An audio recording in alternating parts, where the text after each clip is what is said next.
Today we're taking a look at the new audio interface by Fifine. It is the Amplitank SC1. It's a $50 audio interface. We're going to take a look at this by plugging in a few microphones here in the studio, including the Shure SM7B, to see how it handles this audio interface in case you're looking to start a podcast in 2023.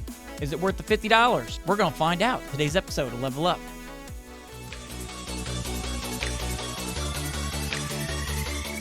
All right, Future Mike here dropping in because I've completely botched the audio for this segment at least 4 times. So hopefully number 5, we're going to give this a try. Full disclosure, Fifine did send this audio interface to me. That's the SC1. And as you guys know, I have an ethics statement that I operate by in this channel, and which I send all of them, letting them know, hey, you can send this product to me, but it doesn't guarantee that I will make a video. And if I do make a video, it won't guarantee a certain outcome. And any opinions expressed in my videos are mine and mine alone. Having said that, this video will be posted before they get to see it, so you guys get to see it before they do. And with that being said, and you want to know what it sounds like, well, I've been on it for this whole segment. Just a little sneak peek in case you're wondering, man, would you get to it? I want to know what it sounds like. Well, now you know. But now that you know, let me go ahead and unplug it so we could do the unboxing, and then, well, you've already seen it because I just showed it. I don't know. This is getting off the rails real quick. So we're going to wrap this up and get back to the unboxing and the rest of this video. Thank you, guys. Don't forget to subscribe, hit the like button and notification bell just in case you guys like what you see. And if you don't like what you see, I'm so sorry.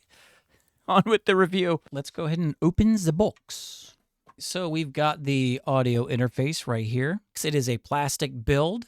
Small footprint. We got 3 knobs on the top, which is the mic gain or line out. You've got your instrument gain knob number 2, and then your output knob right here. On the front, we've got our XLR/quarter jack input. You've got your 48-volt phantom power right here. We have a button right here, which allows you to go back and forth between or select a microphone versus an instrument. Push it in. You can use it as a microphone. Depress it, have the knob sticking out, and that's for an instrument. That is your instrument quarter jack input right here. We also have our headphone monitoring input right here. We also have our headphone monitoring knob, and then we have a button at the very end for direct monitoring. When we flip around to the back, we've got our 2 outputs for speakers, right and left. We've got our USB input right here, and then we've got our key spot right there, security key, whatever you want to call it. And then also in the box, we get this cable right here, which is a USB-C to a USB-A/C cable. So it's one of those adapters. You can just kind of pop it off, and then you've got USB. Let me hold it up right here. So you've got USB-C or USB-A on one end, and then USB-C on the other. And this looks like a pretty long cable, so they're not jipping you for length. This thing is really, really long. Not bad. And as I have a spaghetti of a mess cable, let's go ahead and plug this in. Up until this point, you've been listening to me on the Vocaster 1 through the Fifine AM8. Let's go ahead and plug in the SC1. And is this really a viable option as an entry-level audio interface at $50? We're going to find out right after I go back and get my cable that I threw because I didn't realize I was going to need that in a few seconds. So I'm just going to go get and then I'll be back. Trying to obtain and maintain my man card by checking the instructions after I've plugged it in and just trying to make sure everything's working okay after I've done everything. And, you know, because that's what we do. We always read the instructions after we hook it up. You know, just in case you were curious how it's done, I'm showing you. This is how it's done. So what you just heard was I dropped down to 1 channel in my audio, and that was my fault because this is something that you don't see on the Behringer UM2 is there's a switch right here, this little black knob. Let me hold it up there above my eyes so you can see it. There's a little black knob right here, and this black knob engages the instrument as the second channel or your microphone for the second channel. So when you press that button, it allows that second channel to be an instrument or to restore your audio to a stereo setup where you're hearing audio from the microphone in both ears. With the Behringer UM2, if you have a Mac computer, you're stuck with that. It's only going to be one. So the only way you can restore your audio to a 2-ear setup for people who are listening to your live stream, you got to go into your advanced audio properties in OBS, in your audio input for your Behringer, and then go from stereo to mono, and then that sends the same signal that it sends out to just your left ear to both ears. That is another thing with the Fifine that sets it apart from the Behringer UM2 and why I would recommend it. Now that we got that out of the way, let's run some microphones to this and see how your favorite microphone that you may have at home would sound through the Fifine SC1 audio interface. Right now I'm on the Fifine AM8 in its default settings. Peter Piper picked a pack of pickled peppers. She puts pineapple on his pizza. Let's move on to another microphone. This is the Fifine K669D. I absolutely love this microphone. I think this is the best pound-for-pound budget microphone that's out there. It is built like a tank. It has that Earthworks style look to it, like the Earthworks ethos or icon. Just absolutely love it. And gives you a nice, bright, natural sound. And it can give you even a better sound when you add the Shure SM7B pop filter to it. I'll have a link in the description down below. It's not one of the cheap replacement ones. It's the actual SM7B pop filter. Slide this on, and this is the audio that you get with this microphone. Very nice, very professional broadcast sound. $36 microphone, $20 pop filter, $50 for the microphone, $50 for the Fifine SC1 audio interface, and this is the sound you get for your live stream or podcast. Mwah. Yeah, baby. All right, next microphone. This is the Maono PD100, another broadcast-style budget microphone, metal build. It's not as premium or as excellent of a build quality of the Fifine K669D, but it is metal. It is a better than the other budget microphones that are out there as far as build quality. Very nice. I love the sound. It's got a V-shaped sound for those of you out there that don't like those style microphones, but this is what it gets, and a V-shape is more of an emphasis on the lows and the highs, and a lot of the mids scooped out. This is what it sounds like. Peter Piper picked a pack of pickled peppers. He puts pineapple on his pizza, and as you hear, there's a little bit of plosives in there. And this is what it sounds like with the Shure SM7B pop filter on it. Peter Piper picked a pack of pickled peppers. He puts pineapple on his pizza. Plosives eliminated. Very nice. So those were 3 of the budget microphones for you to consider, 2 Fifines and 1 Maono, the PD100. And now I'm going to go with 2 heavy hitters, ones I consider to be the forefront or best performing microphones. If you want to know what this audio interface sounds like and you go ahead and spend a little more money on the microphone itself, this is the Lewitt LCT 240 Pro. This is a condenser microphone. I have it plugged in. It's using 48-volt phantom power. It's a very bright, amazing microphone. Absolutely love it. This is my favorite microphone in my entire studio. Just absolutely love it. Peter Piper picked a pack of pickled peppers. He puts pineapple on his pizza. The Lewitt LCT 240 Pro condenser, 48-volt phantom power microphone. This is the Shure MV7 XLR combo mic, probably the second most popular podcast microphone that is out there. Goes for about $250. This is what it sounds like plugged into the Fifine SC1, the Shure MV7. And you knew it was coming. Here it is, the Shure SM7B plugged directly into the Fifine SC1. No preamp. Can it push the SM7B? Well, here's your answer. Does it sound the absolute best it can sound? Absolutely not. It's going to need a little more dB as far as cleaner sound. You're going to hear a little bit of that airy, hissy floor noise or noise floor in there. I'm going to stop talking so you can hear it. But not bad. Most people aren't going to know this for a standard podcast. It's going to do the job just fine and get you started. But just in case you wanted to know, this is what it sounds like on the Shure SM7B.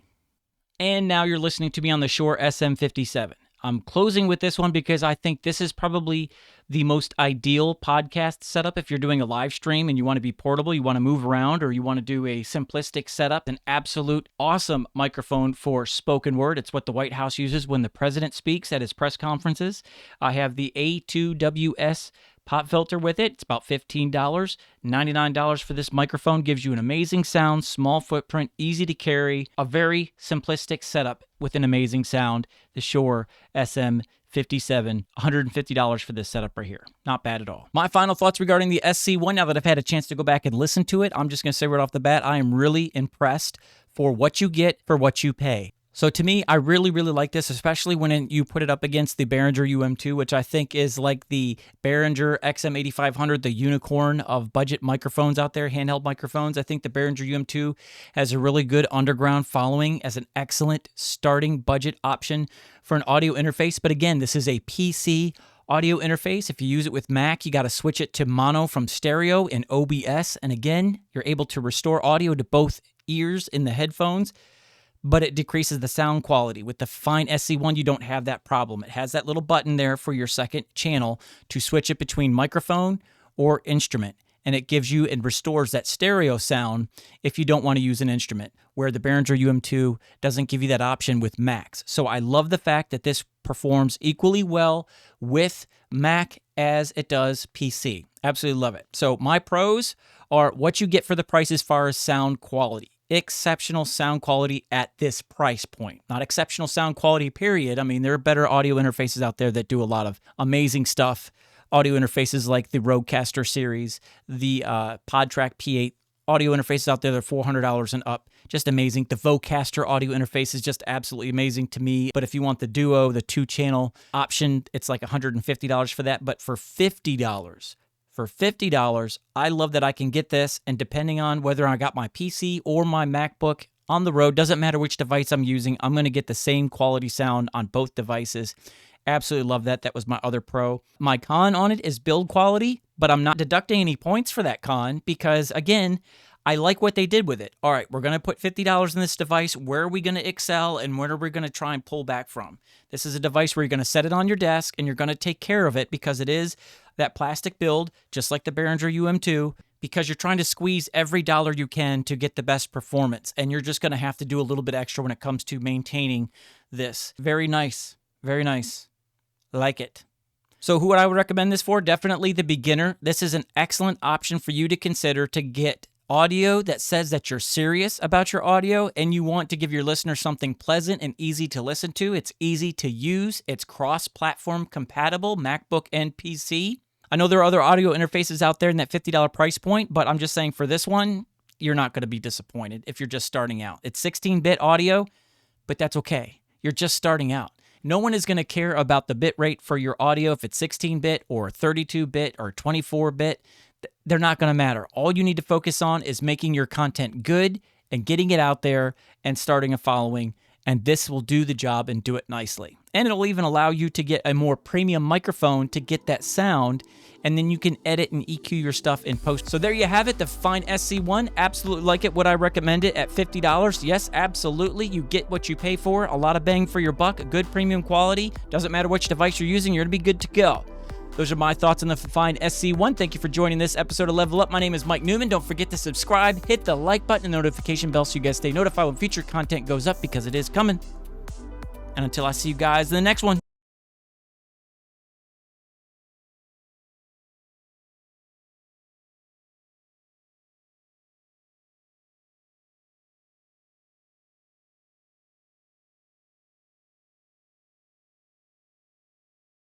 All right, Future Mike here dropping in because I've completely botched the audio for this segment at least 4 times. So hopefully number 5, we're going to give this a try. Full disclosure, Fifine did send this audio interface to me. That's the SC1. And as you guys know, I have an ethics statement that I operate by in this channel, and which I send all of them, letting them know, hey, you can send this product to me, but it doesn't guarantee that I will make a video. And if I do make a video, it won't guarantee a certain outcome.